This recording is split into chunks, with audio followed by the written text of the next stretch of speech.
Keyakinan Anda apakah nanti Fakultas Keguruan Ilmu Pendidikan ini mampu menyaingi Fakultas Kedokteran? Selalu menanamkan semangat menang di dalam diri saya. Maka tentunya yang satu harapan besar dari saya bahwa Mapres FKIP 2021 setidaknya bisa bersaing menjadi 3 besar di tingkat Universitas Mula Warman. Jadi hari ini teman-teman, Bang Glade kedatangan orang yang sangat spesial. Beliau adalah orang yang menemani saya di pokoknya itulah ya, karena tidak mungkin dong ini kita. Ya intinya gitulah. Iya gitu. Tahu aja kok orang-orang juga. Insya Allah tahu aja lah ya. Jadi hari ini kita mau bahas seputar mahasiswa yang ada di FKIP dengan prestasinya. Dan beliau adalah salah satu orang yang terpilih menjadi mahasiswa berprestasi di FKIP. Dan beliau juara satu ya. Juara satu. Mapres utama. Mapres utama di Fakultas Keguruan dan Ilmu Pendidikan Universitas Mula Warman tahun 2021 kira-kira. 2021 kayaknya biar ada regenerasi, saya nanti mengajarkan ke mapres-mapres selanjutnya. Anda nggak pengen? Keinginan ya pastinya ada, tetapi untuk ambisi menjadi mapres lagi, saya rasa saya mengurungkan dan lebih mengarahkan yang lain. Nanti saya membimbing. Memberikan kesempatan lah ya. Iya benar sekali. Tapi kalau dilihat dari angka Anda, maksudnya angkatan 2018, nah itu kan cukup, Anda 2018 ya? Iya. Nah itu kan cukup muda. Maksudnya cukup muda dan cukup muda pakai H dan muda nggak pakai H, gitu. Iya. Iya kan? Harusnya gitu kan, harusnya tahun depan bisa lagi dong. Iya benar. Karena sebenarnya saya ketika seleksi menjadi mapres itu lawan saya juga 2017. Karena juara 2 dan juara 3-nya itu kebetulan angkatan 2017. Itu. Tetapi saya rasa alangkah baiknya jikalau memikirkan regenerasi, karena saya pernah dengar quotes kayak gitu ketika sambutan di musyawarah lembaga, itu disampaikan bahwa pemimpin itu yang menjadikan ada pewarisnya, ada yang menjadi orang yang menjadikan meneruskan apa yang sekarang ia emban. Ya, saya rasa mapres pun seperti itu, tidaklah kemudian saya merebut-rebut seperti itu lagi, tetapi lebih baik saya yang membimbing biar ada penerus. Oke. Saya beberapa bulan yang lalu sempat mengajak mapresnya Unmul. Otomatis menjadi saingan Anda kan? Iya benar sekali. Saya mau tanya, Anda kalau dilihat atau dibandingkan dengan mapres Unmul yang tahun ini, yaitu Ananta ya? Iya benar. Apa perbedaan atau perbandingan yang kemudian Anda bisa kalah dari Ananta? Kalau misalnya Pilmapres itu kan kita ketika seleksi pasti membawa gagasan, dan tentunya gagasan tersebut itu sejalur dengan fakultas kita. Bukan kemudian gagasan yang saya tawarkan itu tidak baik, tetapi saya rasa mungkin gagasan yang hari ini ditawarkan oleh saudara Ananta itu lebih bermanfaat mungkin, atau mungkin lebih memberikan dampak yang besar bagi orang-orang di sekitar tentunya. Walau mungkin gagasan yang saya angkat juga ini berkaitan dengan maslahat orang banyak juga. Ya mungkin saya juga agak kalahnya kemarin di data karena saya survei lapangan.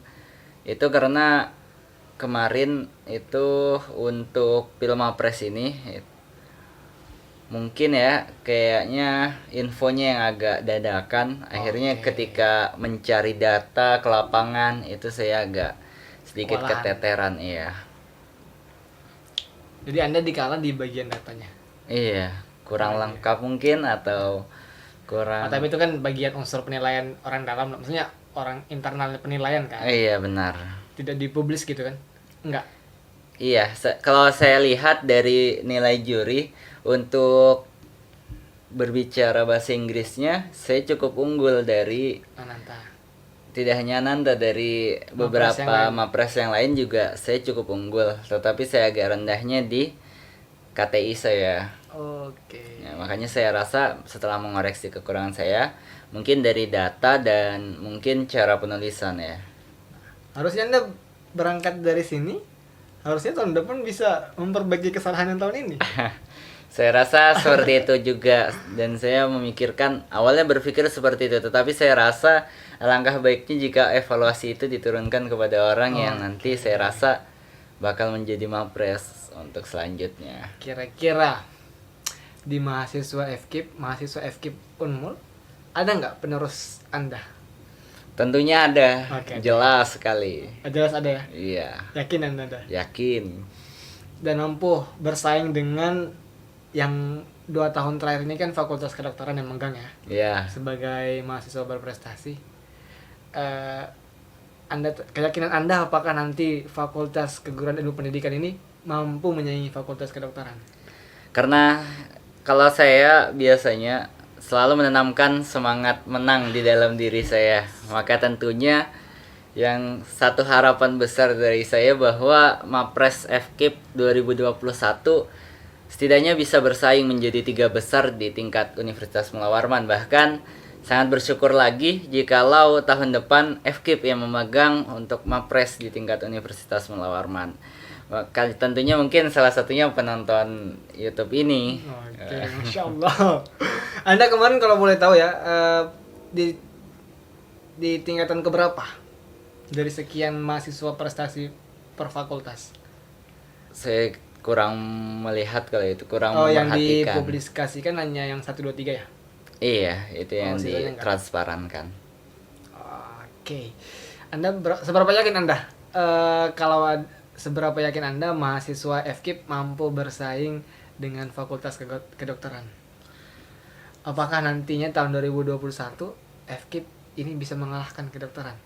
Saya sesuai dengan yang saya sampaikan bahwa saya selalu menanamkan semangat untuk menuju kemenangan tersebut. Oke. Maka tentunya jikalau kita melihat kepada kekuatan dari mahasiswa FKIP itu sendiri, tidak kemudian kita tuh tertinggal dari fakultas-fakultas lain. Bahkan saya rasa kita bisa menjadi fakultas yang unggul tentunya. Tetapi beberapa permasalahan yang tentunya perlu dibenahin itu seperti mungkin informasi yang agak lambat, dan itu salah satu yang mungkin menjadi penghambat. ya kendala bagi saya kemarin. Dan saya rasa siapa yang kemudian nanti tahun depan itu mengurus untuk Pilmapres itu perlu memperhatikan hal tersebut. Oke. Jikalau kita memiliki semangat menang untuk di Mapres Unmul tahun depan. Oke. Luar biasa. Oke.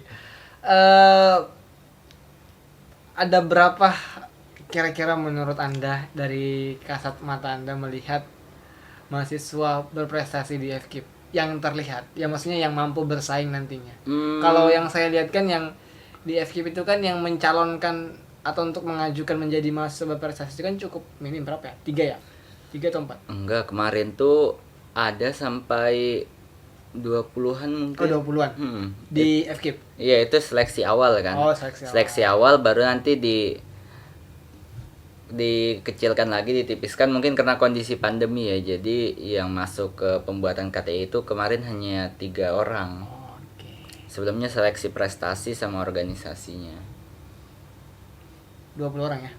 Iya, kurang lebih seperti itu. Kira-kira tahun depan menurun dari angka 20 atau melebihi angka 20?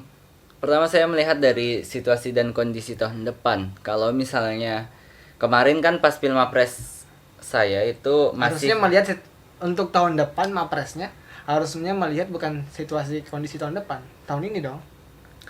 sebentar, saya mau melihat Oke.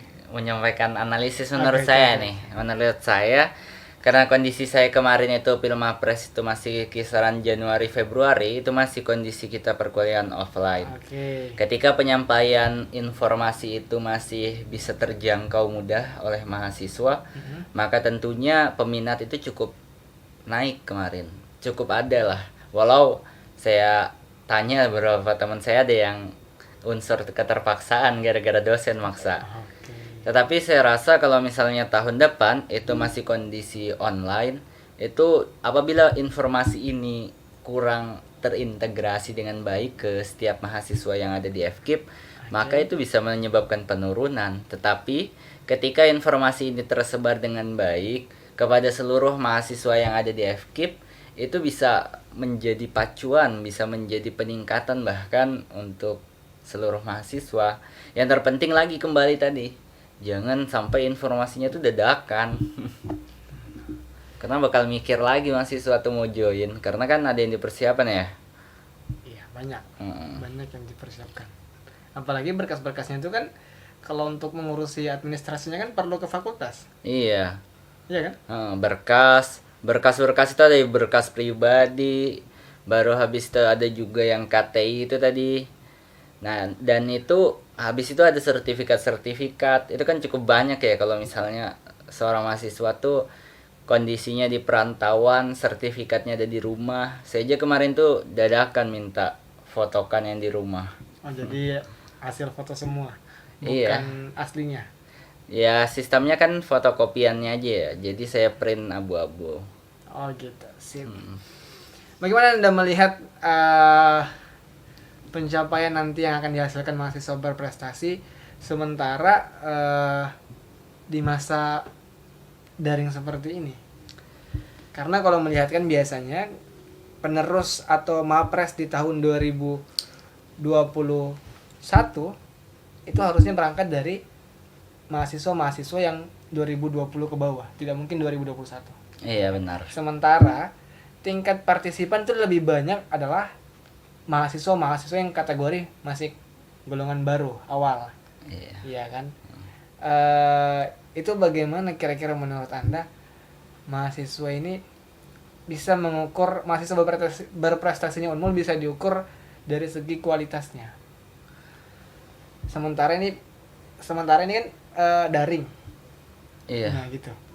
Saya melihat malah kondisi daring ini menjadi sebuah kekuatan, tetapi ada menjadi kelemahan juga bagi beberapa orang. Kenapa menjadi kekuatan? Karena kondisi daring ini mempermudah mahasiswa itu ikut lomba di tingkat jauh, di tingkat nasional. Betul. Yang sebelumnya kondisinya itu kalau mau berangkat naik pesawat itu ngajukan dana, kalau misalnya sulit itu mereka langsung mundur. Tetapi kondisi online mempermudah mereka. Jadi beberapa prestasi yang saya lihat dari 13 orang dengan 19 prestasi yang ada di FKIP itu, ada beberapa dari mereka yang mendapatkan prestasi di tingkat nasional. Bahkan melalui online. ya ada yang online, ada juga yang offline. Nah, itu kan menjadi sebuah kekuatan juga bagi kita sebagai seorang mahasiswa itu untuk tetap berprestasi.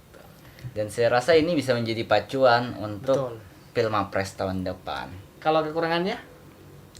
Kekurangannya karena mungkin ya di kondisi pandemi ini beberapa dari tenaga pengajar itu ada yang kurang masih agak latah, kurang baik dalam mengoperasikan teknologi seperti itu, dan akibatnya itu terkesan banyak yang kemudian memberikan tugas mungkin atau mungkin untuk mahasiswa lah, pokoknya tugas atau apa yang dibuat-buat lah Kebutuhan ya.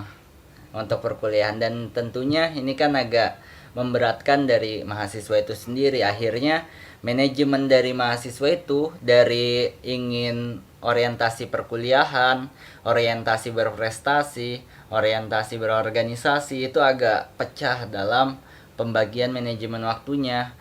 Kan sebagai mahasiswa ya pasti kitanya itu utamakan kuliah.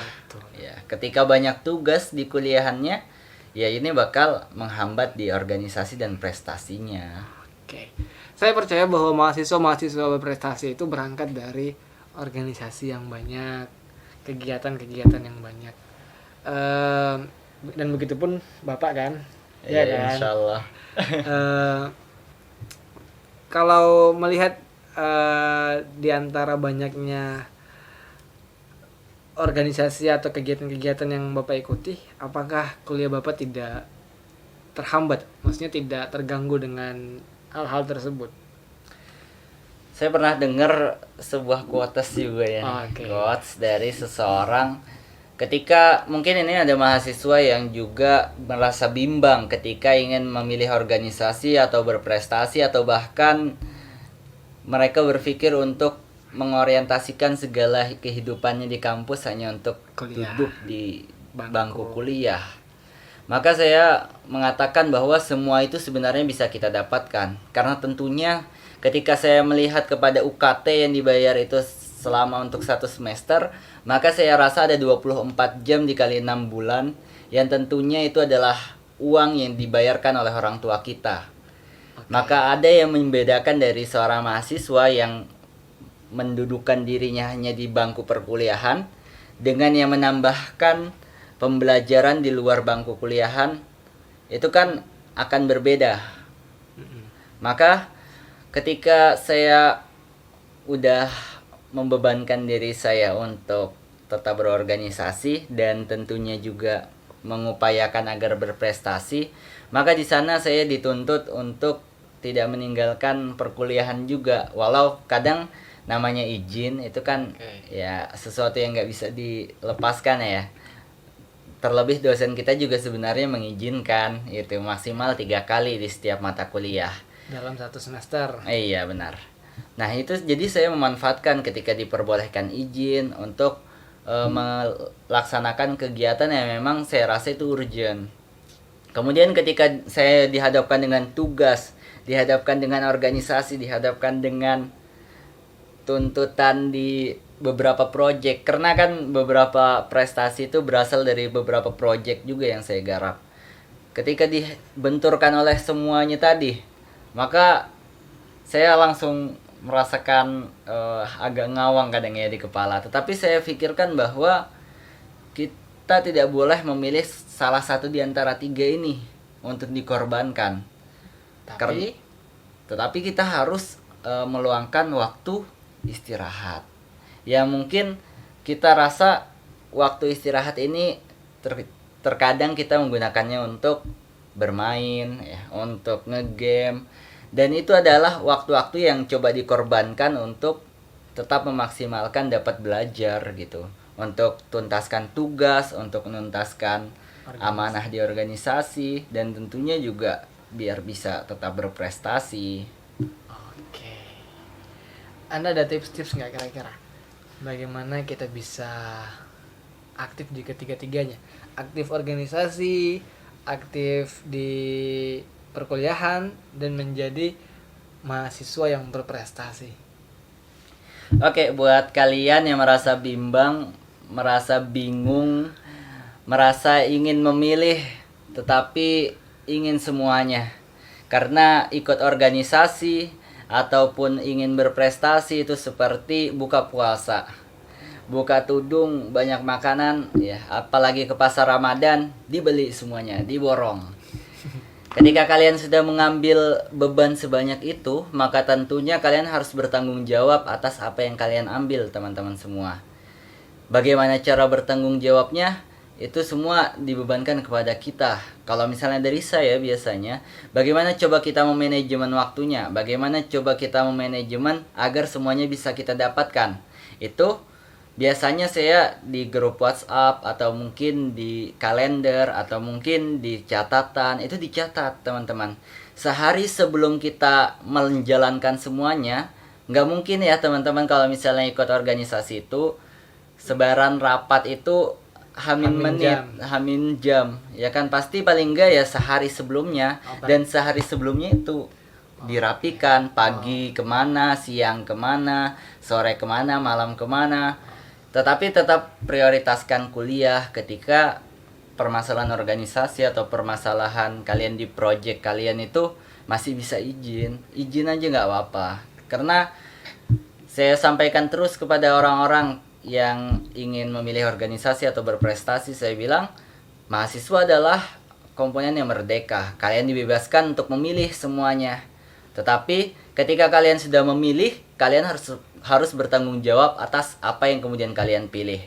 Ketika kalian memilih menjadi mahasiswa yang aktif berkuliah, organisasi dan juga berprestasi, maka tentunya kalian juga harus bertanggung jawab akan hal itu. Tetapi ada amanah terbesar yang diemban oleh kita ketika duduk di bangku kuliah adalah amanah dari orang tua, yaitu duduk di bangku kuliah. Maka siogianya tetap prioritaskan jadwal kuliah, dimasukin misalnya pagi kita kuliah. Kuliah tuh sebentar aja teman-teman, karena paling nggak 2 jam 3 jam ya. Ya udah keluar. Sisanya kemana? Apakah kita akan bambang tidur-tiduran? Ya kan nggak Kita akan seperti itu. ke mall, apakah kita akan tidur, apakah kita akan jalan? Ya, yang membedakan seperti itu. Tetapi tidak mendoktrin ya Kak ini. Saya tidak mendoktrin bahwa semua anak organisasi dan yang berprestasi itu pilihan yang bagus, ya kan. Tetapi saya tetap menyampaikan bahwa sebagai mahasiswa yang merdeka, kalian dipersilahkan untuk memilih. Ada yang memilih kuliah juga sambil kerja. Ada juga yang milih kuliah sambil apa lagi? Kuliah kura-kura rapat, Oh ya, sambil berorganisasi. kuliah rapat. Ya, ada juga yang memilih kuliah sambil berprestasi atau kuliah sambil join di komunitas. Itu semua pilihan di tangan kita, teman-teman. Tetapi saya sampaikan jangan kemudian kalian memilih hanya berkuliah saja karena waktu kuliah itu sangat sedikit, teman-teman. Dan tentunya sangat dirasa merugi ketika 24 dikali 30 hari dikali UKT. 6 bulan dibagi sama UKT kalian, setidaknya kalian menghabiskan sehari uang segitu yang orang tua kalian bayarkan. Oke, luar biasa. Itu pesan dari mahasiswa berprestasinya FKIP 2020. Iya. Luar biasa ya. Jadi kalau dari saya sih, kalau misalkan memang mau menuntaskan kuliah, mending fokus ke kuliah. Tapi kalau memang tidak sanggup untuk menuntaskan kuliah dengan baik, mending ambil kedua-duanya. Ambil tadi yang disarankan sama Abang Fikri. Karena kalau misalkan nanggung-nanggung sangat disayangkan. Kalau misalkan teman-teman mau kuliah doang dan tidak bisa maksimal di kuliah, itu kan sangat disayangkan. Iya. Rugi banget. Iya, targetnya itu kalau menurut saya ya, kalau memang teman-teman mau fokus kuliah, nargetkan bisa menjadi lulusan terbaik, cum laude. Iya, Nah, mantap. gitu. Kalau memang tidak bisa menargetkan cum laude, mending diisi waktunya untuk berorganisasi. Kan Iya. standarnya adalah 3 tahun 8 bulan sampai 4 tahunan. Itu standar lulusan S1. Iya.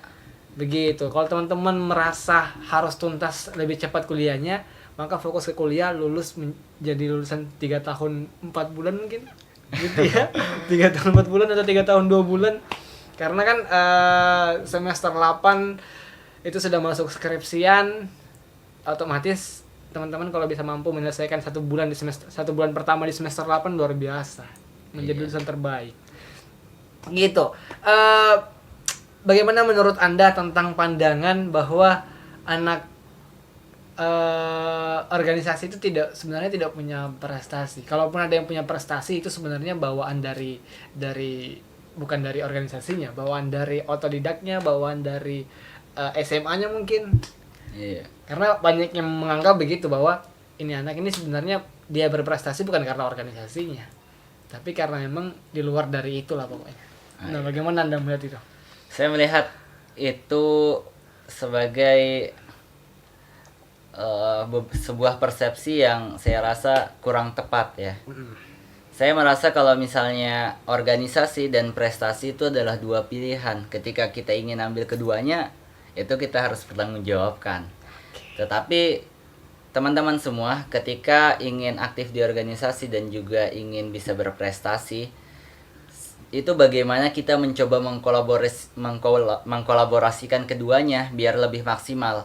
Karena teman-teman, yang saya sampaikan, melalui organisasi kita bisa banyak berdiskusi, membuat gagasan. Karena kalau misalnya mahasiswa itu lomba-lombanya tuh agak berbeda dengan di dunia siswa. Kalau misalnya mahasiswa, kita banyak membuat gagasan, membuat hal yang baru, membuat sebuah program, dan itu tentunya nanti langsung diaplikasikan ke masyarakat. Dari mana kita bisa mendapatkan pemahaman banyak tentang itu, kecuali dengan join di organisasi. Atau mungkin kalau misalnya teman-teman tidak join di organisasi tetapi ingin mendapatkan banyak pemahaman tentang hal tersebut, ya perbanyak diskusi. Nah, kalau misalnya mau memperbanyak diskusi, itu salah satu hal yang paling mudah adalah join di organisasinya. Nah, itu sih. Makanya saya melihat bahwa banyak orang yang banyak juga organisasinya tetapi tidak kalah juga prestasinya. Sering lomba nasional, bahkan ke internasional mungkin. Ya itu tidak kalah juga ya, tidak kalah saing dengan orang-orang yang di luar sana. Betul. Bahkan saya melihat Presma dari BEM di Jawa itu ya, itu adalah berasal dari Mapresnya juga, Mapres universitas tersebut. Luar biasa ya. Luar biasa banget, bahwa kita ketika mau join di organisasi kita juga nggak boleh kalah saing juga gitu ya. Maka kita harus tunjukkan taji kita, tetap berprestasi, nggak boleh ketinggalan. Oke. Apalagi sampai IP-nya tuh rendah, enggak banget. Jangan sampai lah di bawah 2 ya. Iya. Karena sebagai penerima bidik misi otomatis nggak bisa ya. Hangus. Hangus. Oke. Anda sebagai mahasiswa berprestasi dan punya banyak organisasi, ada nggak sih penyemangat di kampus? Penyemangat apa dulu? Penyemangat buat kuliah, buat berkegiatan. Di samping dari orang tua sudah pasti nomor 1. Iya. Ya kan? Ya pasti orang tua, habis itu bagaimana kita rajin beribadah. Kalau Oke. rajin beribadah itu juga saya rasa bagi saya ya, Penyemangat. itu juga menjadi penyemangat, bisa menjadi Menambah energi emosional. menambah energi emosional kita, biar ketika berorganisasi itu lebih tenang. Ketika kuliah juga, ketika presentasi dapat pertanyaan ribuan dari seluruh mahasiswa yang gak ada akhlak mungkin ya. Atau dosen yang ngatakan selalu salah, itu kan juga salah satu penguat kita. Betul, Emosi kita biar nggak mudah panas seperti itu.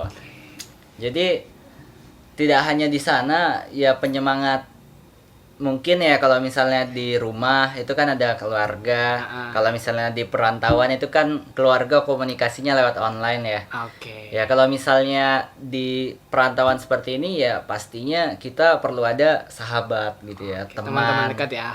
teman-teman dekat yang selalu jadi support system bagi kita juga. Kalau kita lagi down, Oke, betul. dia yang bantu. Kalau tugas kita agak keteteran, ya juga Dia dia yang mengingatkan. bantu. Dia ngingatkan, dia juga bantu. Ya intinya ketika kita mungkin join di organisasi, maka kita harus menemukan juga teman-teman yang bisa saling menguatkan. Betul. Ketika dia yang down, kita yang kuatkan. Ketika Saling kita lah, yang saling down, meta, apa sih namanya istilahnya? saling mensupport. Situa kayak apa sih bahasa anunya ini? Simbiosis. Mutualisme. Ah, iya. Oke. Terima kasih banyak Ahmad Fikrianto ya. Namanya Ahmad Fikrianto ya kalau yang belum kenal. Ahmad Fikrianto. Terima kasih banyak sudah mau mampir ke sini mahasiswa prestasinya dari FK.